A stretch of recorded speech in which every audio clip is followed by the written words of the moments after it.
अस्सलाम स्टूडेंट्स, हमने previous lecture के अंदर 7 क्रिस्टल सिस्टम को स्टडी किया था, जिसमें हमने एक टेबल को स्टडी किया था, एक ट्रिक के थ्रू हमने उसको याद किया था और इससे रिलेटेड हमने कुछ प्रॉपर्टीज़ को भी देखा था और एग्जांपल्स भी थी। और उसी से रिलेटेड हमारा नेक्स्ट जो टॉपिक है वही क्रिस्टलाइन सॉलिड ही है। हम इस पूरे चैप्टर के अंदर क्रिस्टलाइन सॉलिड्स को ही स्टडी करेंगे, उनके डिफरेंट टाइप्स को यहाँ पर देखेंगे।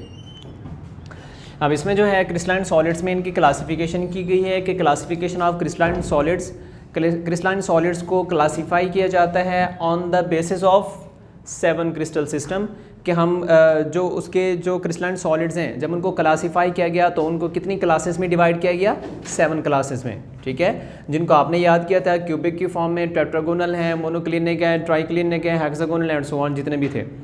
तो मतलब 7 क्रिस्टल सिस्टम्स जो हैं, इसका मतलब क्या है कि जितने भी क्रिस्टलाइन सॉलिड्स के जितने भी स्ट्रक्चर्स बनते हैं वो कितनी टाइप्स के हो सकते हैं, वो 7 टाइप्स के हो सकते हैं। ठीक है, और वो जो 7 टाइप्स के जो स्ट्रक्चर हैं वो किसके ऊपर डिपेंड करेंगे, वो डिपेंड करेंगे on the basis of unit cell.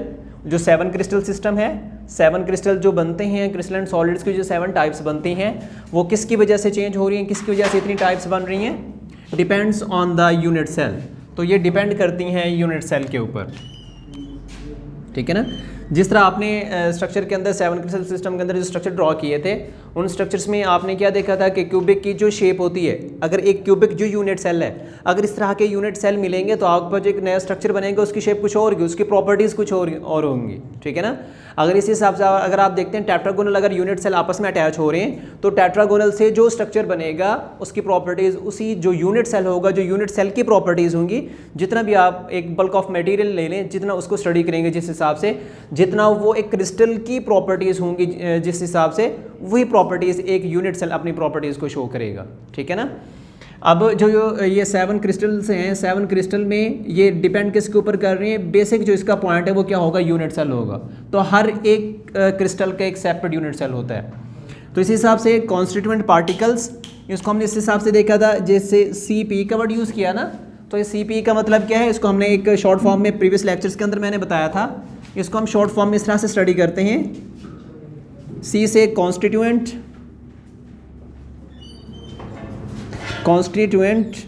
And P से पार्टिकल्स, और इसको हमने कलेक्टिवली बोला था कॉन्स्टिट्यूएंट पार्टिकल्स। कॉन्स्टिट्यूएंट पार्टिकल्स कौन कौन से हो सकते हैं, कॉन्स्टिट्यूएंट पार्टिकल्स हमारे पास एटम्स,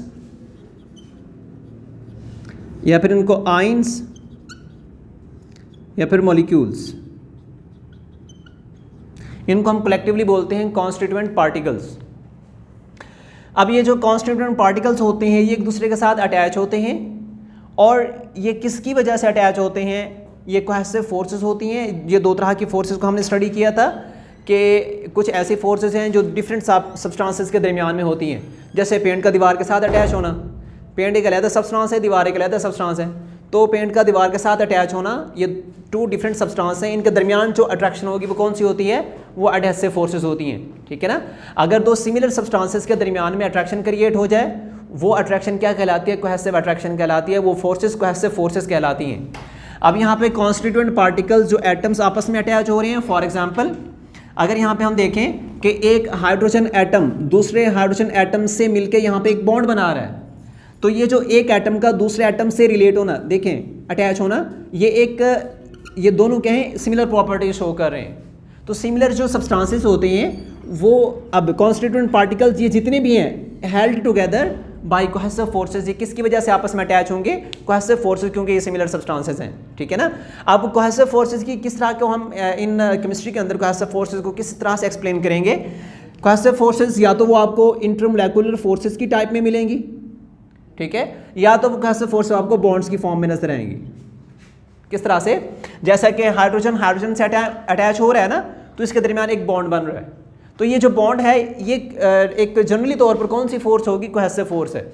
या फिर आपने डायपोल फोर्सेस को स्टडी किया था ना, अगर देखें जैसे HCl, ये दूसरे HCl से अट्रैक्शन शो कर रहा है, ये एक अलग मॉलिक्यूल है, ये दूसरा मॉलिक्यूल है, इनके दरमियान एक मॉलिक्यूल की दूसरे मॉलिक्यूल्स के दरमियान जो अट्रैक्शन होती है वो अट्रैक्शन क्या कहलाती है, इंटरमोलेकुलर फोर्स कहलाती है। अब अगर जनरली इसको देखें तो ये HCl और HCl दोनों सिमिलर सब्सटेंसेस हैं ना, तो सिमिलर सब्सटेंसेस के दरमियान में जो अट्रैक्शन है ये इंटरमोलेकुलर फोर्स इसका प्रॉपर नेम हैगा, और ये जो अट्रैक्शन, इसको हम जनरली तौर पर देखें तो इसको हम क्या नाम देंगे, कौन सी फोर्स होगी, कोहेसिव फोर्स होगी। वो फोर्सेज जो सिमिलर सब्सटेंसेस के दरमियान में हों कोहेसिव फोर्सेज, अगर डिफरेंट सब्सटेंसेस के दरमियान में हों वो एडहेसिव फोर्सेज कहलाती हैं। तो यहाँ पे हम कोहेसिव फोर्सेज की बात करेंगे इस चैप्टर के अंदर। इसके आगे जो है क्रिस्टलाइन सॉलिड्स की डिफरेंट टाइप्स को हमने देखना है। हमारा जो प्रीवियस जो आगे जो चैप्टर रहता है उसमें हम इन टाइप्स को स्टडी करेंगे। इन्हीं टाइप्स, जैसे ये टाइप्स कंप्लीट होंगे हमारा चैप्टर यहाँ पे कंप्लीट हो जाएगा, जिनमें first of all ionic solids आ जाएंगे। आयोनिक सॉलिड्स की जितनी भी टाइप्स हैं सारी के सारी क्रिस्टलाइन सॉलिड्स होती हैं। और दूसरा कोवलेंट सॉलिड्स हैं। तीसरे नंबर पे मॉलिक्यूलर सॉलिड्स आ जाएंगे। और लास्ट जो है वो मेटालिक सॉलिड्स हैं। तो इसी के साथ हमारा चैप्टर यहाँ पे एंड हो जाएगा। आज हम स्टार्ट करते हैं आयोनिक सॉलिड्स। अब देखें आयोनिक सॉलिड, ये नाम इसके नाम से ही जाहिर है, आयोनिक सॉलिड। आयोनिक मतलब आयंस। पहले इस पॉइंट को गौर से समझें, फिर इसकी प्रॉपर्टीज की तरफ हम मूव करेंगे। आयोनिक सॉलिड क्या होता है? आयोनिक का मतलब क्या है? आयंस। ऐसा सॉलिड जो आयंस से मिलकर बना है। तो आयंस को आपने स्टडी किया होगा कि आयंस क्या होते हैं। आयंस दो तरह के होते हैं। कुछ आयंस होते हैं जो कि पॉजिटिव होते हैं और कुछ आयंस होते हैं जो नेगेटिव होते हैं। आयंस की टू टाइप्स होती हैं, पॉजिटिव और नेगेटिव। पॉजिटिव आयन कैसे बनता है? जब कोई एटम इलेक्ट्रॉन को लूज करता है तो उसके ऊपर पॉजिटिव चार्ज क्रिएट हो जाता है, ठीक है। तो हम उसको बोलते हैं पॉजिटिव आयन, या इसको आप दूसरा क्या नाम देंगे पॉजिटिव आयन को? इसको हम बोलेंगे कैटायन, ठीक है ना। अब दूसरा क्या है? नेगेटिव आयन है। नेगेटिव आयन किस तरह बनेगा? जब कोई एटम इलेक्ट्रॉन गेन करता है, जब किसी एटम के अंदर इलेक्ट्रॉन इंटर होता है तो उस एटम के ऊपर नेगेटिव चार्ज क्रिएट हो जाता है, ठीक है। तो उस नेगेटिव चार्ज स्पीशीज को हम क्या नाम देंगे? एनाइन का, ठीक है ना। तो आयंस दो तरह के होते हैं, cation and A9. Cation positive charge species और एनाइन नेगेटिव चार्ज स्पीशीज को कहते हैं। अब आयोनिक सॉलिड्स क्या होते हैं? जब ये पॉजिटिव नेगेटिव जो स्पीशीज हैं, जो आपके आयंस हैं पॉजिटिव नेगेटिव, क्योंकि आपको ये भी पता होना चाहिए कि दो डिफरेंट चार्जेस के दरमियान अट्रैक्शन होती है। अगर यहाँ पे पॉजिटिव है तो नेगेटिव है, तो पॉजिटिव नेगेटिव को क्या करेगा? अट्रैक्ट करेगा। तो आयोनिक सॉलिड किस तरह बनेंगे? पॉजिटिव नेगेटिव इस तरह से अटैच होते जाते हैं और हमारे पास एक बल्क ऑफ मटेरियल बनता है जिसको हम एक क्रिस्टल का नाम देते हैं, या फिर आप उसको सॉलिड का नाम दे सकते हैं। तो वो सॉलिड जो है वो कहाँ से बना है? वो आयंस से बना है। तो जो सॉलिड आयंस से बना हो तो उसको हम क्या बोलेंगे? आयोनिक सॉलिड, ठीक है। अब इसमें देखें पार्टिकल्स फॉर्मिंग, इसके अंदर जो पार्टिकल्स होंगे वो बने हुए होंगे, वो कौन से पार्टिकल्स होंगे? उनके ऊपर पॉजिटिव चार्ज होगा और नेगेटिव चार्ज होंगे। पॉजिटिवली और नेगेटिवली चार्ज्ड आयंस होंगे, वो आपस में अटैच होंगे, तो आपके पास एक बल्क ऑफ मटेरियल बनेगा जिसको हम आयोनिक सॉलिड का नाम देंगे, ठीक है ना। अब इसी के आगे ये जो सॉलिड्स होते हैं ये क्या होते हैं? इनकी कुछ प्रॉपर्टीज हैं। आयोनिक सॉलिड्स जनरली तौर पर हम इसको स्टडी कर रहे हैं यहाँ पे। Ionic solids these molecules held together by electrostatic forces of attraction. Electrostatic forces का वर्ड पहले इंट्रोड्यूस करवाया था मैंने आपको। इलेक्ट्रोस्टैटिक फोर्सेस ऐसी फोर्सेस होती हैं जो दो डिफरेंट चार्जेस के दरमियान में क्रिएट होती हैं, ठीक है ना। चाहे वो कंप्लीट चार्ज है या पार्शियल चार्ज है, पॉजिटिव और नेगेटिव जब एक दूसरे को अट्रैक्ट कर रहे हैं। आगे जिसकी स्पेसिफिक प्रॉपर्टीज़ की तरफ जा रहे हैं ये एक अलग चीज़ है। जनरल फॉर्म में जब एक पॉजिटिव दूसरे नेगेटिव को अट्रैक्ट करता है, उसके अट्रैक्शन से जो वहाँ पे एक फोर्स क्रिएट होती है उसको हम क्या नाम देते हैं? Electrostatic force. ऐसी फोर्स जो डिफरेंट चार्जेस के दरमियान में मौजूद हो। अब ये जो यहाँ पे आपके पास आयंस हैं या मॉलिक्यूल्स यहाँ पे जो बन रहे हैं, दीज आयंस, यहाँ पे मॉलिक्यूल की जगह पे वर्ड यूज़ करें आयंस का। These ions held together by electrostatic forces, ये जो आयंस होते हैं वो इलेक्ट्रोस्टैटिक फोर्स के जरिए अटैच होते हैं। अब देखें इलेक्ट्रोस्टैटिक फोर्सेस बेसिकली, यहाँ पे इलेक्ट्रोस्टैटिक फोर्स का मतलब क्या होगा? अब फॉर एग्जांपल यहाँ पे इस एग्जांपल को गौर से देखें। आपके पास है Na पॉजिटिव, सोडियम एक मेटल है, तो मेटल की प्रॉपर्टी होती है कि वो इलेक्ट्रॉन को लूज करते हैं, तो सोडियम के ऊपर पॉजिटिव चार्ज।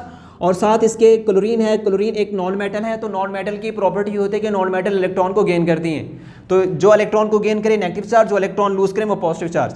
अब देखिए सोडियम एक पॉजिटिव है और क्लोरीन एक नेगेटिव है। जब ये दोनों एक दूसरे के सामने आते हैं तो इनके पॉजिटिव और नेगेटिव चार्जेस की वजह से इनके दरमियान एक अट्रैक्शन क्रिएट हो जाती है, ठीक है ना। अब ये जो अट्रैक्शन इनके दरमियान क्रिएट हुई है, ये कौन सी अट्रैक्शन होगी? ये इलेक्ट्रोस्टैटिक अट्रैक्शन है। अगर इनको प्रॉपर नाम देना चाहें तो इसका ये जो इसके दरमियान एक अट्रैक्शन है, अगर हम इसको बॉन्ड के हिसाब से देखें, हम बोलते हैं ये अट्रैक्शन है, अगर इसको हम बॉन्ड का नाम देना चाहें, बॉन्ड का मतलब भी अट्रैक्शन ही होती है, ठीक है ना। अब ये जो डिफरेंट चार्जेस इनके दरमियान जो अट्रैक्शन है, इस अट्रैक्शन को हम क्या नाम दे रहे हैं? आयनिक बॉन्ड का नाम दे रहे हैं। आयनिक मतलब बॉन्ड का मतलब अट्रैक्शन, आयनिक मतलब आयंस की जो अट्रैक्शन है उसको आयनिक बॉन्ड कहा जाता है, ठीक है। अब ये जो आयनिक बॉन्ड है, अगर इस तरह के डिफरेंट आयंस देखें, ये पॉजिटिव है, नेगेटिव है, पॉजिटिव नेगेटिव, इस तरह से अटैच होते जाएंगे और आपके पास एक लेंथी स्ट्रक्चर बनेगा जिसको हम क्रिस्टल का नाम देते हैं। जो क्रिस्टल होता है तो एक देखें, एक बॉन्ड है तो आयनिक बॉन्ड, जब एक मुकम्मल एक क्रिस्टल बन जाएगा, एक बड़ा सा क्रिस्टल बनेगा, अगर वो आयंस से मिलकर बना है तो उसको हम क्या बोलेंगे? आयनिक क्रिस्टल या फिर आयनिक सॉलिड। एक ही चीज़ है, आयनिक क्रिस्टल का वर्ड यूज़ करें या आयनिक सॉलिड का वर्ड यूज़ करें। अब इसकी जनरल एग्जांपल, चंद एक एग्जांपल यहाँ पे मेंशन है जो कि एग्जांपल्स हैं आयनिक सॉलिड्स की, जैसे NaCl की एग्जांपल ले लें या KBr की एग्जांपल ले लें, ETC। इसके अलावा और भी बहुत सी एग्जांपल्स को हम जो है मेंशन कर सकते हैं जिनमें आयंस मौजूद हों। सोडियम एक मेटल है, क्लोरीन नॉन मेटल है, पॉजिटिव नेगेटिव, यहाँ पे अट्रैक्शन या आयनिक सॉलिड के एग्जांपल। पोटाशियम एक मेटल है, ब्रोमीन नॉन मेटल है, पोटाशियम के ऊपर पॉजिटिव चार्ज, ब्रोमीन के ऊपर नेगेटिव चार्ज, जिसकी वजह से ये आपस में अटैच हैं। अब उसके बाद आयनिक सॉलिड्स की प्रॉपर्टीज़ आ जाती हैं कि जो आयनिक सॉलिड्स होते हैं इनकी डिफरेंट प्रॉपर्टीज़ हैं, और इनको अगर ये जो प्रॉपर्टीज़ यहाँ पे कुछ प्रॉपर्टीज़ को यहाँ पे मेंशन किया गया और कुछ रहती हैं, जो रहती हैं उसको हम नेक्स्ट लेक्चर के अंदर जो है मूव करेंगे, उसकी तरफ मूव करेंगे। अब ये प्रॉपर्टीज़ जिस तरह से हेडिंग्स आपको बताई गई हैं, यहाँ पे लिखी हुई हैं, इन्हीं हेडिंग्स को आप लोग फॉलो करेंगे। और अगर ये जो प्रॉपर्टीज़ हैं आयनिक सॉलिड्स की, इन प्रॉपर्टीज़ को आपने बहुत अच्छे से तैयार करना है। आगे जितने भी आपके ये टाइप्स हम स्टडी कर रहे हैं ना, ये जो क्रिस्टलाइन सॉलिड्स की टाइप्स हैं, जो कि कोवलेंट सॉलिड है, मॉलिक्यूलर सॉलिड है, मेटालिक सॉलिड्स हैं, अगर आप ये आयनिक सॉलिड्स की प्रॉपर्टीज़ को अच्छे से याद कर लेते हैं, जस्ट इनके अंदर इनकी प्रॉपर्टीज़ के अंदर थोड़ा सा चेंज आता है, लेकिन हेडिंग्स आप हर एक के अंदर यही यूज़ कर सकते हैं, ठीक है। जैसे जब इसको मूव करेंगे आपको साथ साथ पता चलेगा इसका, इसमें से तकरीबन को 90% हेडिंग्स हम यही यूज़ करेंगे आगे। तो आपने इन्हीं को प्रॉपर लेके चलना है, इन्हीं को याद करना है, और इसी को आयनिक सॉलिड्स की प्रॉपर्टीज़ को अच्छे से समझेंगे तो अगले जितनी भी टाइप्स हैं उनकी प्रॉपर्टीज़ को समझना आपके लिए बहुत ज़्यादा आसान हो जाएगा। अब मूव करते हैं फर्स्ट प्रॉपर्टी की तरफ। फर्स्ट प्रॉपर्टी क्या है? Physical states. Physical states basically क्या होती हैं? हम किसकी बात कर रहे हैं? आयनिक सॉलिड्स की बात कर रहे हैं ना। तो आयनिक सॉलिड्स क्या होते हैं? ऐसे सॉलिड्स जिसमें पॉजिटिव और नेगेटिव चार्जेस हों। पॉजिटिव वाले को हमने क्या नाम दिया था? कैटाइन, और नेगेटिव वाले को हमने एनाइन का नाम दिया था। तो कैटाइंस और एनाइंस ये जो होते हैं, जब ये आपस में अटैच होते हैं, अटैच होने के बाद ये हमें एक वेल ज्योमेट्री प्रोवाइड करते हैं जिसमें एक प्रॉपर पैटर्न होता है इनका। कैटाइंस और एनाइंस एक प्रॉपर पोजीशन में अपने आप को फिक्स करते हैं, जिनमें लेटेस्ट साइड्स को हमने देखा था कि जो अपनी एक जहाँ पे ये अटैच हो रहे हैं एक प्रॉपर एक फिक्स पोजीशन पे अटैच होते जाते हैं और हमारे पास एक डिफरेंट ज्योमेट्री बन जाती है हर एक सॉलिड के अंदर। इसका मतलब ये नहीं है कि आयनिक सॉलिड जो हैं वो आपको एक ही तरह की ज्योमेट्री देंगे, ऐसा नहीं होगा।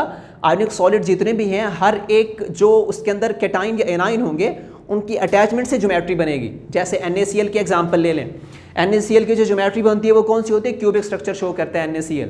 अगर आप किसी और यहाँ पे आयनिक सॉलिड को लेंगे तो लाजमी नहीं है कि वो इसी तरह NaCl की तरह की प्रॉपर्टीज शो करे या इसी तरह की जो ज्योमेट्री है वो शो करे। हर एक जो कैटाइन होगा या एनाइन होगा, इनकी एडजस्टमेंट, इनकी अरेंजमेंट और इनके अंदर जो पैटर्न होगा अटैच होने का, उसी हिसाब से आपके पास एक यूनिट सेल बनेगा और वही जो यूनिट सेल होते हैं उसी से हमारे पास एक बल्क ऑफ मटेरियल जो है वो बनता है। तो इसमें जो अगर हम फिजिकल स्टेट्स के हिसाब से देखें, फिजिकल स्टेट्स का मतलब क्या होता है? फिजिकल स्टेट्स जो होती हैं किसी भी सब्सटेंस की, वो हमें डिफरेंट फॉर्म्स में मिलते हैं। कुछ हमारे पास सब्सटेंसेस होते हैं जो कि गैस की फॉर्म में पाए जाते हैं, कुछ होते हैं जो लिक्विड की फॉर्म में पाए जाते हैं, कुछ होते हैं जो सॉलिड की फॉर्म में पाए जाते हैं। लिक्विड, सॉलिड और जो गैस की जो ये प्रॉपर्टीज़ होती हैं इनको बोलते हैं स्टेट्स ऑफ मैटर, ठीक है ना। तो फिजिकल स्टेट्स का मतलब क्या है कि फिजिकली हम इनको चेक कर सकते हैं, हम आसानी से देख के बता सकते हैं कि कौन सी चीज़ आपके पास लिक्विड के फॉर्म में है, कौन सी सॉलिड के फॉर्म में है, कौन सी जो है वो गैसेस फॉर्म में है, ठीक है ना। तो हम यहाँ पे देखेंगे जो हमारे पास आयनिक सॉलिड्स हैं वो आपको इन स्टेट्स में से आपको गैस की फॉर्म में मिल सकते हैं या लिक्विड्स की फॉर्म में मिल सकते हैं या फिर सॉलिड्स की फॉर्म में मिल सकते हैं। तो इसमें जो हमारे पास आयनिक सॉलिड्स होते हैं, अगर आप इनको चेक करते हैं, अगर रूम टेम्परेचर पे अगर इनको देखें तो रूम टेम्परेचर कितना होता है? रूम टेम्परेचर होता है 25 डिग्री सेल्सियस, ठीक है। 25 डिग्री सेल्सियस जिस जगह का टेम्परेचर होगा हम उसको रूम टेम्परेचर बोल सकते हैं। रूम टेम्परेचर का मतलब किसी भी रूम का टेम्परेचर नहीं होता, रूम टेम्परेचर का मतलब ये फिक्स टेम्परेचर होता है जो कि 25 डिग्री सेल्सियस है, ठीक है ना। तो 25 डिग्री सेल्सियस पे अगर आप सॉलिड्स को देखें, आयनिक सॉलिड्स को, ये आपको हर हाल में जितनी भी आयनिक सॉलिड्स की टाइप्स हैं वो आपको किस फॉर्म में नजर आएंगे, सारी की सारी सॉलिड स्टेट में नजर आती हैं, ठीक है ना। अगर हम टेम्परेचर को चेंज कर दें, जिस तरह आप टेम्परेचर को बढ़ाते जाएंगे, प्रेशर को बढ़ाते जाएंगे या कम करते जाएंगे, मतलब टेम्परेचर को बढ़ाएं या कम करें जिस हिसाब से देखेंगे, अगर आप टेम्परेचर को बढ़ाते जा रहे हैं तो आपको वो जो आयनिक सॉलिड्स होती हैं वो उनकी फिजिकल स्टेट्स चेंज होती हुई नजर आएंगी। फॉर एग्जांपल NaCl है ना, तो NaCl को आपने टेम्परेचर दिया, NaCl एक 8 डिग्री सेल्सियस से मेल्ट होना स्टार्ट हो जाता है, ठीक है। तो मतलब क्या हुआ, जैसे NaCl है ना तो 8 डिग्री सेल्सियस पे इसका मेल्टिंग पॉइंट स्टार्ट हो जाता है। तो इसी तरह अगर आप इसका टेम्परेचर मजीद इंक्रीज कर दें तो यही NaCl आपको वेपर की फॉर्म में नजर आएगा। मतलब ऑर्डिनरी टेम्परेचर का मतलब है कि आप इसको प्रॉपर टेम्परेचर, इस तरह का टेम्परेचर दें कि आपका जो आयनिक सॉलिड है वो किस फॉर्म में कन्वर्ट हो सकता है, वो लिक्विड में भी कन्वर्ट हो सकता है, आप उसको गैस फॉर्म में भी कन्वर्ट कर सकते हैं। लेकिन नॉर्मल टेम्परेचर के ऊपर, रूम टेम्परेचर पे आपको वो जितने भी सॉलिड्स होते हैं, आयनिक सॉलिड्स, वो किस फॉर्म में नजर आते हैं, सारे सॉलिड स्टेट में नजर आते हैं। उसके बाद सेकंड आपकी हेडिंग बनती है स्टेबिलिटी। स्टेबिलिटी का मतलब क्या होता है कि एक होते हैं, कुछ होते हैं सब्सटेंस स्टेबल होते हैं, कुछ होते हैं अनस्टेबल होते हैं, ठीक है ना। देखें जो चीज़ स्टेबल होती है वो स्टेबल है, उसको इतनी आसानी से रिएक्ट करने की ज़रूरत नहीं पड़ती, ठीक है। और जो चीज़ स्टेबल होती है उसको देखें, एक बंदा अगर स्टेबल है ना तो उसको कोई भटका नहीं सकता इतनी आसानी से, ठीक है। वो अपने जो उसके पॉइंट्स हैं, जो वो काम कर रहा है, वो उसके माइंड में उसके जो है एक आइडिया बना हुआ है कि मैंने ये काम करना है। अगर वो उस काम को बड़े अच्छे से कर रहा है तो मतलब अपने काम से वो इंटरेस्ट रख रहा है, तो हम उसको बड़ी आसानी से उस काम से हटा नहीं सकते। तो जो आयनिक सॉलिड्स हैं ना, आयनिक सॉलिड स्टेबिलिटी शो करते हैं। स्टेबिलिटी का मतलब क्या होता है कि वो एक जो है उनके अंदर एक अरेंजमेंट जो होती है, एक प्रॉपर अरेंजमेंट होती है और उनके दरमियान एक अट्रैक्शन मौजूद है जो कि पॉजिटिव नेगेटिव चार्जेस की वजह से है। इसकी वजह से वो स्टेबिलिटी शो करते हैं। और स्टेबिलिटी का मतलब इसमें क्या आ जाएगा, स्टेबिलिटी का इफेक्ट क्या होगा कि जो चीज़ जितना ज़्यादा स्टेबल होती है उतना उसको ब्रेक करना, उसको जो है अपनी पोजीशन से हटाना या उसकी नेचर को चेंज करना उतना मुश्किल हो जाता है, ठीक है ना। अब स्टेबिलिटी में हमारे पास ये जो सॉलिड्स हैं, ionic solids, they are very stable, ये बहुत ज़्यादा स्टेबिलिटी शो करते हैं। Very high energy required to break it. इसका मतलब क्या होगा कि स्टेबिलिटी अगर ज़्यादा है तो इसको जो आयनिक सॉलिड्स है उनको ब्रेक करने के लिए आपको हाई टेम्परेचर रिक्वायर होता है। फॉर एग्जांपल NaCl की हमने एग्जांपल ली थी ना, NaCl को अगर आप मेल्ट करना चाहें तो आपको 800 डिग्री सेल्सियस टेम्परेचर रिक्वायर होगा उसको मेल्ट करने के लिए, ठीक है। तो इससे कम 800 डिग्री सेल्सियस एक हाई टेम्परेचर है। आपको पता है कि 100 डिग्री सेल्सियस पे वाटर के वेपर्स बनने स्टार्ट हो जाते हैं। तो 800 डिग्री सेल्सियस टेम्परेचर देंगे तब आपके ये सॉलिड्स हैं, आयनिक सॉलिड्स, वो मेल्टिंग पॉइंट इनका स्टार्ट हो जाता है, ये मेल्ट होने शुरू हो जाते हैं, ठीक है। तो मतलब इनकी स्टेबिलिटी को डिस्टर्ब करने के लिए, इनको मेल्ट करने के लिए हमें हाई टेम्परेचर रिक्वायर होता है। रीज़न क्या है, क्योंकि इनकी स्टेबिलिटी बहुत ज़्यादा होती है।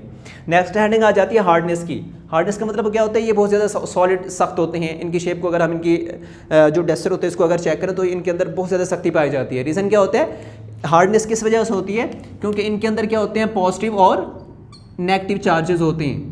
इन्हीं पॉजिटिव और नेगेटिव चार्जेस की वजह से इनके दरमियान बहुत ज़्यादा जो है सख्ती पाई जाती है, अट्रैक्शन बहुत ज़्यादा स्ट्रॉन्ग होती है, जिसकी वजह से हार्डनेस शो करते हैं। They are very hard due to the strong in electrostatic forces of attraction.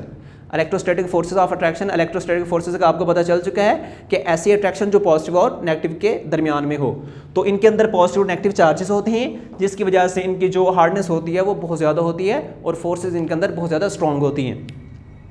उसके बाद आ जाता है वोलाटिलिटी। सबसे पहले आप इस पॉइंट को समझ लें कि ये पॉइंट आपके हर इसके अंदर हम एक्सप्लेन करेंगे, हर टाइप के अंदर, सॉलिड की टाइप्स के अंदर। वोलाटिलिटी जो पॉइंट है, वोलाटिलिटी, इसके नाम के ऊपर गौर करें। वर्ड है वोलाटाइल। वोलाटिलिटी एक प्रोसेस है। वोलाटाइल, वोलाटाइल का मतलब होता है convert into vapours. Volatile convert into vapours मतलब क्या हुआ कि किसी सब्सटेंस का वेपर में कन्वर्ट होना वोलाटाइल कहलाता है और ये प्रोसेस वोलाटिलिटी होता है। अब दो आपके पास, फॉर एग्जांपल जिस तरह हमने प्रीवियस लेक्चर्स के अंदर प्रीवियस जो लिक्विड वाला पोर्शन था उसमें हमने देखा था कि हमारे पास जो सब्सटेंसेस हैं, जैसे सिंपल एग्जांपल ले लेते हैं, जैसे पेट्रोल की एग्जांपल ले लें या फिर दूसरा आप एग्जांपल ले लें, फॉर एग्जांपल इस ले लेते हैं वाटर की एग्जांपल ले लें। पेट्रोल और वाटर अगर दोनों को अगर आप कंपेयर करते हैं तो दोनों में से किस तरह आप इसको एक्सप्लेन करेंगे? सर एक वीडियो स्टॉप हो गई है। स्टार्ट कर दिया बेटा। ये वोलेटिलिटी की हम बात कर रहे हैं, तो वोलेटिलिटी क्या चीज़ है? वोलेटिलिटी है कन्वर्ट इनटू वेपर्स, किसी भी सब्सटेंस का वेपर में कन्वर्ट होना वोलेटिलिटी कहलाता है। कुछ सब्सटेंसेस ऐसे होते हैं जिनकी वोलेटिलिटी बहुत ज़्यादा होती है, मतलब वो जल्दी वेपर में कन्वर्ट हो जाते हैं। कुछ सब्सटेंसेस ऐसे होते हैं जिनकी वोलेटिलिटी बहुत ज़्यादा कम होती है, मतलब वो जल्दी वेपर्स में कन्वर्ट नहीं होते। अब इस तरह समझें, किस तरह हम एग्जांपल लेते हैं वाटर और पेट्रोल को एज उसको कंपैरिजन देख लें कि पेट्रोल जो है, यहाँ पे इसको हम बल्कि डिस्कस कर ही लेते हैं। हम एग्जांपल ले रहे हैं वाटर की और उसको कंपेयर कर रहे हैं पेट्रोल के साथ। अब देखिए वाटर के अंदर आपको पता है कौन सा बॉन्ड पाया जाता है? हाइड्रोजन बॉन्ड मौजूद होता है। और पेट्रोल इसके अंदर लंडन डिस्पर्शन फोर्सेस मौजूद होती हैं। और हमने कंपैरिजन देखा था, hydrogen bond is the stronger than the London dispersion forces. अब हाइड्रोजन बॉन्ड स्ट्रॉन्ग होता है, मतलब बॉन्ड के स्ट्रॉन्ग होने का मतलब क्या है? जितना ज़्यादा बॉन्ड स्ट्रॉन्ग होगा, मॉलिक्यूल्स की अटैचमेंट जितना ज़्यादा होगी, उसका वेपर में कन्वर्ट होना उतना मुश्किल हो जाएगा। मतलब अब एक डेली लाइफ के अंदर भी आपने इसको देखा होगा कि अगर आप पेट्रोल का हम इस तरह ओपन करके रखें, या आप हथेली भी रखते हैं, एक साइड पे आप एक हथेली पे रख लें पेट्रोल को, दूसरी हथेली पे आप वाटर को रख लें, ठीक है, उसके कुछ ड्रॉप्स, आप देखेंगे कि ऐसे ऐसे आपको जो पेट्रोल है वो ख़त्म होता हुआ नजर आएगा। थोड़ी देर बाद यहाँ पे कुछ भी नहीं होगा, आपकी हथेली बिल्कुल सूख जाएगी, हालांकि वाटर जो है वो वैसे का वैसा पड़ा रहता है। तो मतलब जो जल्दी वेपर में जा रहा है उसकी वोलेटिलिटी उतनी ज़्यादा है, जो जल्दी वेपर में नहीं जा रहा उसकी वोलेटिलिटी उतनी कम होती है। इसी तरह हम देखें, अगर NaCl जो सॉलिड फॉर्म में, एक क्रिस्टल की फॉर्म में NaCl मौजूद है, आप उसको देखें, NaCl मतलब सोडियम क्लोराइड, जो खाने का नमक होता है, हम खाने में इस्तेमाल करते हैं ना, उसी को बोलते हैं सोडियम क्लोराइड। अगर आप उसका एक बड़ा सा क्रिस्टल लेके आते हैं, उसको ऐसे रख दें, अगर उसको 10 दिन बाद देखेंगे वो वैसे का वैसा ही पड़ा हुआ होगा। क्यों? क्योंकि उसके मॉलिक्यूल्स के दरमियान अट्रैक्शन इतनी ज़्यादा स्ट्रॉन्ग है कि उसके जो आइंस हैं वो वेपर्स की फॉर्म में जा ही नहीं रहे, ठीक है ना। तो आयनिक सॉलिड्स क्या होते हैं? इनमें दरमियान अट्रैक्शन ज़्यादा होती है। अट्रैक्शन के ज़्यादा होने की वजह से, स्ट्रॉन्ग होने की वजह से, इनके अंदर जो वोलेटिलिटी का प्रोसेस होता है वो बहुत ज़्यादा कम होता है, बहुत कम होता है, ना होने के बराबर। तो हम इसको बोलते हैं कि जो आयनिक सॉलिड्स हैं उनकी वोलेटिलिटी क्या होती है? लेस वोलेटाइल होती हैं, मतलब ये इतनी आसानी से वेपर्स में कन्वर्ट नहीं होंगे। ओके, उसके बाद इसके आपने हेडिंग नेक्स्ट बनानी है, melting point and boiling point का बताना है कि देखें अगर इनको आप कंपेयर करें ना, वोलेटिलिटी, तो यहाँ पे जगह का मैं यहाँ पे लिख रहा हूँ, इसको देखना है आपने, इसी से लिख देते हैं। Volatility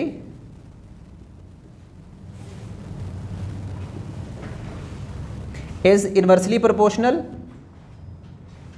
to the intermolecular forces. इसको लिख लें अगर नजर नहीं आ रहा। Volatility is inversely proportional to intermolecular forces. जितना इंटरमोलेकुलर फोर्सेस स्ट्रांग होंगी उतना वोलेटिलिटी क्या हो जाएगी? कम हो जाएगी। जितना इंटरमोलेकुलर फोर्सेस वीक होंगी उतना वोलेटिलिटी ज़्यादा होगी। इसके अलावा अगर हम वोलेटिलिटी को melting point and boiling point से कंपेयर करते हैं, ठीक है ना। अब देखें वोलेटिलिटी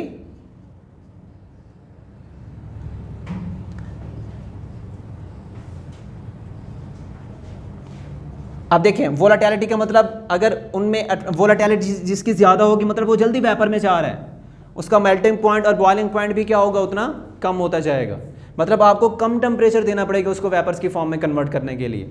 जिनके अंदर इंटरमोलेकुलर फोर्सेस वीक हैं उनकी वोलेटिलिटी ज़्यादा है, और जितना पहले इससे कंपेयर करें इंटरमोलेकुलर फोर्सेस के साथ। मेल्टिंग पॉइंट और बॉइलिंग पॉइंट जो है, मेल्टिंग पॉइंट या फिर boiling point is inversely proportional to the intermolecular forces, ठीक है। अब मेल्टिंग पॉइंट जिसके इंटरमोलेकुलर फोर्सेस जितना ज़्यादा वीक होंगी उतना आपको टेम्परेचर क्या देना पड़ेगा? कम देना पड़ेगा। उसका मेल्टिंग और बॉइलिंग पॉइंट क्या होगा? कम होगा। इंटरमोलेकुलर फोर्सेस जितना वीक होंगी मेल्टिंग पॉइंट और बॉइलिंग पॉइंट उतना कम होगा। ये बल्कि डायरेक्ट का साइन आएगा यहाँ पे, ये डायरेक्टली प्रोपोर्शनल होगा। इंटरमोलेकुलर फोर्सेस जितना वीक हैं उतना मेल्टिंग और बॉइलिंग पॉइंट कम होगा। जितना इंटरमोलेकुलर फोर्सेस स्ट्रांग होंगी उतना मेल्टिंग और बॉइलिंग पॉइंट स्ट्रांग होगा, ठीक है। अगर आप देखें इसके अंदर इंटरमोलेकुलर फोर्सेस क्या थी वोलेटिलिटी में? इन्वर्स का साइन था, लेकिन मेल्टिंग और बॉइलिंग पॉइंट में इंटरमोलेकुलर फोर्सेस जो हैं वो डायरेक्ट का साइन है। जितना स्ट्रॉन्ग उतना मेल्टिंग बॉइलिंग पॉइंट्स हैं, मेल्टिंग और बॉइलिंग पॉइंट स्ट्रॉन्ग, जितना इंटरमोलेकुलर फोर्सेस वीक उतना मेल्टिंग और बॉइलिंग पॉइंट भी वीक। अगर आप इस वोलेटिलिटी को और मेल्टिंग पॉइंट को आपस में कंपेयर करें तो क्या होगा, जब ये दोनों इसके इन्वर्सली प्रोपोर्शनल, एक इन्वर्सली प्रोपोर्शनल है दूसरा डायरेक्टली प्रोपोर्शनल है, ये दोनों आपस में क्या हो जाएंगे, जिसकी वोलेटिलिटी जितना ज़्यादा होगी उसका उतना मेल्टिंग और बॉइलिंग पॉइंट उतना कम होगा। तो ये दोनों आपस में किस तरह से आएंगे, ये दोनों वोलेटिलिटी और मेल्टिंग एंड बॉइलिंग पॉइंट यहाँ पे बता देता हूँ मैं, इसी के आगे लिख रहा हूँ। Melting and boiling point is inversely proportional to the volatility. टैलिटी इसको आपने ठीक से लिख लेना, जगह थोड़ी है, ठीक है ना। Volatility is inversely proportional to the intermolecular forces. Melting and boiling point is directly proportional to the intermolecular forces. जब आप इन दोनों को आपस में कंपेयर करते हैं तो volatility is directly proportional, volatility is inversely proportional to the melting point and boiling point. कि जितना ज़्यादा volatility, जितना ज़्यादा melting और boiling point जितना ज़्यादा होगा, volatility जितना ज़्यादा होगी उतना उसका melting और boiling point उतना कम होगा। मतलब आपको कम टेम्परेचर देना पड़ेगा उसको volatile करने में, ठीक है ना। तो नेक्स्ट आपका पॉइंट आ जाता है nature of the ionic solids. जो आयनिक सॉलिड्स होते हैं उनकी नेचर किस तरह की होती है। देखिए इस पॉइंट को पढ़ने से पहले आप ये समझें कि कुछ हमारे पास सॉलिड्स ऐसे होते हैं जिनमें डायरेक्शनल बॉन्डिंग होती है, कुछ सॉलिड्स ऐसे होते हैं जिनमें नॉन डायरेक्शनल बॉन्डिंग होती है। डायरेक्शनल और नॉन डायरेक्शनल का मतलब क्या है, अब देखें फॉर एग्जाम्पल एक हाइड्रोजन एटम है, इस पॉइंट को समझना है आपने, इस पॉइंट को नेचर ऑफ आयनिक सॉलिड्स या इसमें डायरेक्शनल या नॉन डायरेक्शनल का जो वर्ड है इस पॉइंट को समझ लें। अब एक एटम है हाइड्रोजन एटम, हाइड्रोजन एटम किसी दूसरे हाइड्रोजन एटम से बॉन्ड बना लेता है। जब एक हाइड्रोजन एटम दूसरे हाइड्रोजन एटम से बॉन्ड बना लेगा, ठीक है, तो ये कभी भी कोई दूसरा कोई भी एटम, फॉर एग्जांपल तीसरा कोई हाइड्रोजन एटम इसके साथ कभी भी बॉन्ड नहीं बना सकता, ठीक है ना। मतलब क्या है, एक डायरेक्शन में अगर इनका एक बॉन्ड बन चुका है इस हाइड्रोजन का, इसकी एक नेचर है जब ये एक बॉन्ड बना लेता है कभी भी दूसरा बॉन्ड नहीं बनाएगा, ठीक है। अब दूसरा इस तरह से देखें, अगर एक हाइड्रोजन है या फिर एक और एग्जांपल देख लें, जैसे आपके पास फॉर एग्जांपल H2O वाटर का मॉलिक्यूल, इसी को देख लेते हैं, या आप कार्बन डाइऑक्साइड के एग्जांपल ले लें। कि जितने भी हैं सारे के सारे जो मॉलिक्यूलर सॉलिड्स हैं ना, मॉलिक्यूलर सॉलिड से हाइड्रोजन बॉन्डिंग, दो बातें याद रखनी है, मॉलिक्यूलर कोवलेंट बॉन्ड जहाँ पे कोवलेंट बॉन्ड पाया जाए, या जिनके अंदर हाइड्रोजन बॉन्ड नहीं। कोवलेंट बॉन्ड क्या होता है, जिनको आप दो एटम्स के दरमियान में एक लाइन शो करते हैं ना, जिन एटम्स के दरमियान में एक लाइन हो तो वो जो बॉन्ड होगा, लाइन वाला बॉन्ड जो होता है उसको हम कोवलेंट बॉन्ड कहते हैं, ठीक है। अगर आयनिक बॉन्ड होगा तो आयनिक बॉन्ड के दरमियान आप कभी भी इस तरह की लाइन शो नहीं करेंगे जिस तरह मैंने H और H के दरमियान में शो की है। आपने कभी देखा कि Na पॉजिटिव और Cl नेगेटिव जब आपस में अटैच हों तो आपने कभी Na और Cl के दरमियान इस तरह की लाइन देखी? कभी भी नहीं आती, ठीक है ना, क्योंकि इनके दरमियान जो अटैचमेंट है वो इस तरह से है, NaCl इस तरह से नहीं है, ठीक है। इस लाइन का मतलब है यहाँ पे दो इलेक्ट्रॉन शेयर हुए हैं, तो यहाँ पे आयनिक बॉन्ड्स में शेयरिंग का प्रोसेस नहीं होता, यहाँ पे अट्रैक्शन होती है। तो शेयरिंग का प्रोसेस कहाँ पे होता है, कोवलेंट बॉन्ड्स में। अगर प्रॉपर एक लाइन मौजूद हो तो कोवलेंट बॉन्ड होगा। दो बातें यहाँ पे याद रखनी है कि जो डायरेक्शनल का मतलब है कि एक डायरेक्शन में आपस में वो अटैचमेंट करेंगे, विदाउट डायरेक्शन उनकी अटैचमेंट नहीं होती। और डायरेक्शन किन किन में हो सकती है, डायरेक्शन जो है हाइड्रोजन बॉन्डिंग का जो प्रोसेस है, या फिर जो कोवलेंट बॉन्ड होते हैं वो डायरेक्शनल का प्रोसेस करते हैं। आयनिक सॉलिड जितने भी हैं वो सारे के सारे क्या करेंगे, नॉन डायरेक्शनल बॉन्डिंग शो करेंगे। मतलब देखें, अगर यहाँ पे एक सोडियम है Na पॉजिटिव, अब ये पॉजिटिव चार्ज है, अब इसके साथ नेगेटिव चाहे इधर से आ जाए, कोई भी नेगेटिव इधर से आ जाए अटैच हो जाए, इधर से आके अटैच हो जाए, इधर से आके अटैच हो जाए, इधर से आके अटैच हो जाए, कहीं से भी अटैचमेंट अगर नेगेटिव चार्ज आके करना चाहे तो कर सकता है, इसकी कोई डायरेक्शन नहीं है। पॉजिटिव चार्ज नेगेटिव इधर से अटैच हो, इधर से अटैच हो, इधर से इधर से इधर से अटैच हो जाए, कोई डायरेक्शन नहीं, कहीं से भी अटैच हो सकता है। या सेंटर में नेगेटिव है, पॉजिटिव इधर से अटैचमेंट करे, इधर से करे, इधर से कहीं से भी अटैचमेंट शो करे तो वो कर सकता है, ठीक है ना। तो इस तरह की जो बॉन्डिंग होती है जो डायरेक्शन को फॉलो ना करे तो वो होती है नॉन डायरेक्शनल बॉन्डिंग होती है। तो नॉन डायरेक्शनल बॉन्डिंग कौन से सॉलिड शो करते हैं, वो आयनिक सॉलिड्स की प्रॉपर्टीज होती हैं। नेक्स्ट आ जाता है हमारा जो हेडिंग है रेडियस रेशो। रेडियस रेशो नाम से जाहिर है कि आपके पास जो एक क्रिस्टल बना हुआ है, जो आयनिक सॉलिड है, उसके हम रेशो चेक करते हैं कि उसके अंदर किस तरह की रेशो होती है। अब इसमें इस पॉइंट को देखें, इसके मजीद जो यहाँ पे 2 शॉर्ट क्वेश्चन लिखे हैं, इसको आप लोग नोट कर लेंगे। ये शॉर्ट क्वेश्चन हम नेक्स्ट लेक्चर में एक्सप्लेन करेंगे, जिसमें से इसका एक का आंसर आपको यहाँ पे इसी के अंदर मिल जाएगा। ये जो हेडिंग है इसी का आंसर है। नेक्स्ट जो ये वाला क्वेश्चन है, why NaCl and CsCl have different geometry, कि इनकी ज्योमेट्री डिफरेंट क्यों होती है, इनकी ज्योमेट्री सेम क्यों होती है, एक अलग चीज़ है। इस क्वेश्चन को नेक्स्ट लेक्चर के अंदर मैं एक्सप्लेन करूंगा, ठीक है ना। अब ये देख लें कि रेडियस रेशो क्या चीज़ है। रेडियस रेशो डिपेंड करती है कैटाइंस और एनाइंस के ऊपर। अब वो आपके पास सॉलिड्स जिनमें सेम रेडियस रेशो हो, अगर रेडियस रेशो निकालें, ये कैसे निकालते हैं हम नेक्स्ट लेक्चर के अंदर क्वेश्चन जब इसको एक्सप्लेन करेंगे, वहाँ आपको फार्मूला भी लिखवा दूंगा मैं, फार्मूलाज इसके अंदर यूज़ किए जाते हैं, और रेशो कैसे निकालते हैं ये भी वहाँ पे हम एक्सप्लेन कर लेंगे, ठीक है ना। अगर रेडियस रेशो जो हमने निकाली वो सेम आ रही है तो उनकी ज्योमेट्री क्या बनेगी, सेम। रेडियस रेशो निकाल के हम बता सकते हैं, जैसे NaCl है ना, NaCl और यहाँ पे एग्जांपल है NaCl और CsF के, caesium fluoride and sodium chloride. जब इनकी हम ज्योमेट्री ड्रॉ करते हैं, जब इनकी रेडियस रेशो निकालते हैं तो रेडियस रेशो इन दोनों की सेम आती है। जब इन दोनों की रेडियस रेशो सेम है तो मतलब इनकी ज्योमेट्री भी क्या होगी, सेम, ठीक है। अगर ये NaCl क्यूबिक ज्योमेट्री शो कर रहे हैं तो सीजियम फ्लोराइड भी क्या करेगा, क्यूबिक ज्योमेट्री ही शो करेगा। अगर जो रेडियस रेशो है वो अगर डिफरेंट आ रही है, डिफरेंट रेडियस रेशो, जो ज्योमेट्री क्या हो जाती है, वो डिफरेंट हो जाती है, ठीक है ना।